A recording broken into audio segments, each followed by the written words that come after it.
Alors, la députée de Abitibi-Témiscamingue. Merci beaucoup, Monsieur le Président. Ça me fait plaisir de me lever sur le projet de loi de mon collègue d'Abitibi, B. James Nunavut-Qiu, parce que, bien sûr, on partage une opinion très similaire sur le projet de loi, mais non seulement on a une opinion similaire sur le projet de loi, mais aussi on a la chance de partager un territoire dans la partie Abitibi de son comté. On partage le territoire algonquin du Québec. Et d'ailleurs, tout à l'heure, on a entendu mon collègue de Timmins James Bay aussi parler. Et avec lui aussi, je partage une limite de territoire qui est, elle aussi, algonquine. Donc, mes deux collègues qui partagent des limites de territoire ont eu la chance de s'exprimer aujourd'hui, ce qui me fait d'autant plus plaisir.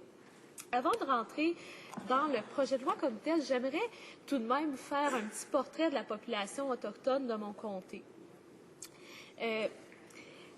Je tiens à préciser que je veux le faire parce que pour les gens de l'Abitibi-Témiscamingue, la relation avec les communautés autochtones de son territoire est quelque chose d'important et ça devrait être un principe au niveau de la gestion des partenariats qui soit appliqué dans toutes nos relations avec les communautés autochtones. Donc, quand on prend la région administrative de l'Abitibi-Témiscamingue et non la circonscription électorale fédérale, on a 7 communautés autochtones.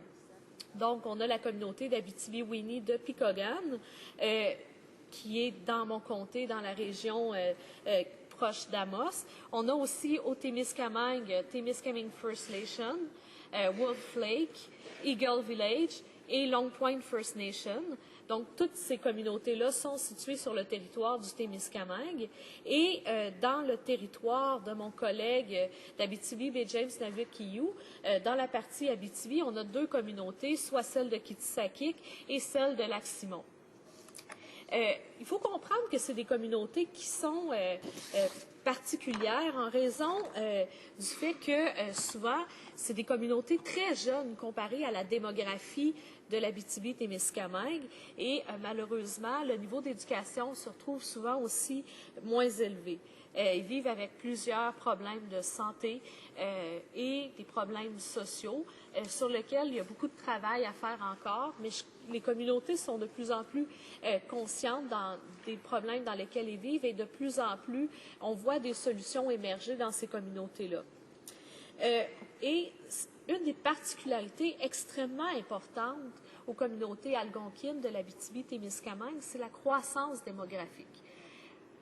De 2009 à 2013, on a vu une croissance démographique de 13,6 versus 1,5 dans la population générale.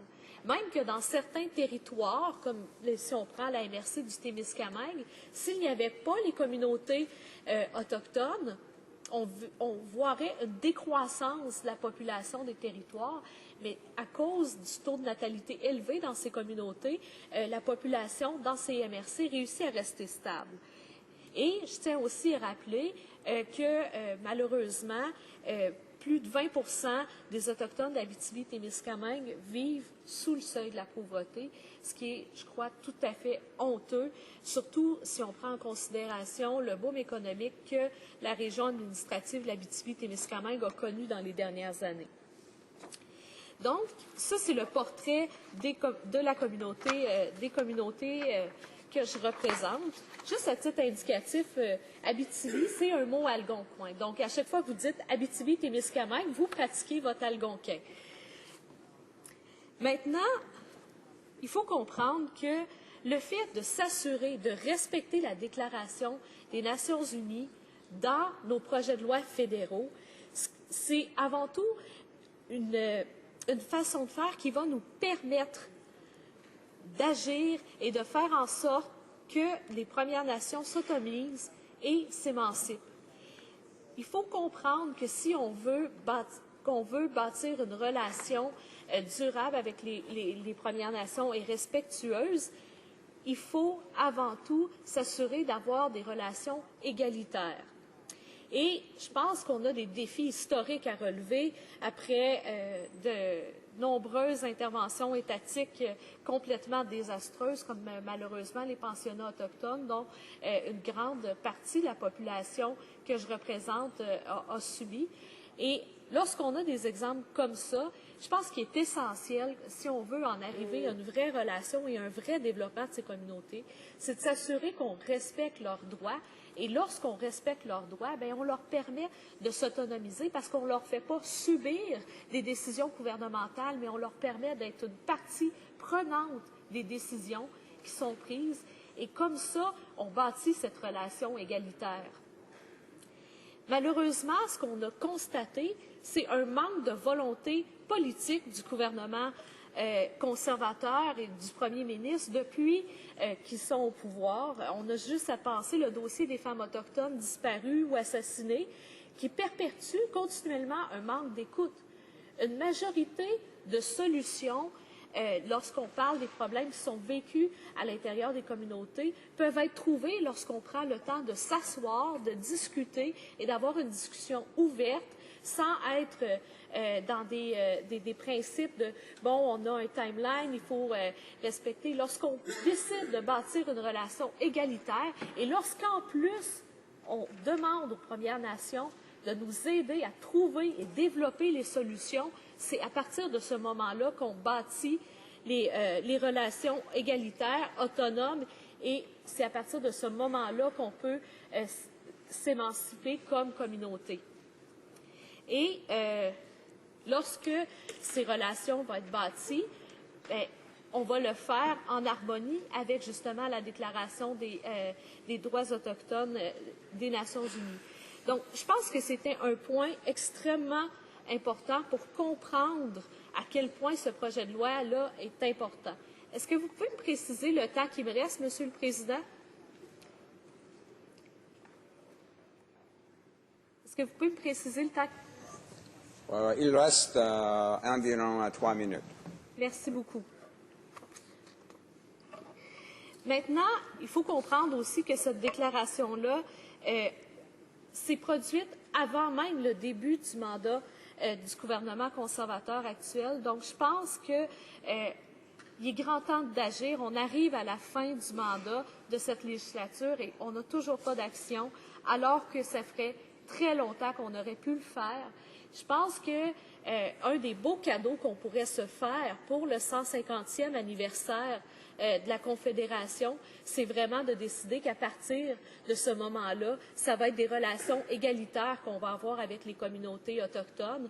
Je pense que ça serait un très bel objectif qu'on pourrait se fixer et on a suffisamment de temps pour, comment je peux dire, d'ici le 150e anniversaire de la Confédération, de bâtir le cadre égalitaire sur lequel on veut que nos relations soient penchées vers l'avenir. Et on a ici une très belle opportunité de montrer à quel point on est prêt à apprendre du passé pour bâtir un futur qui est intéressant pour nos communautés autochtones.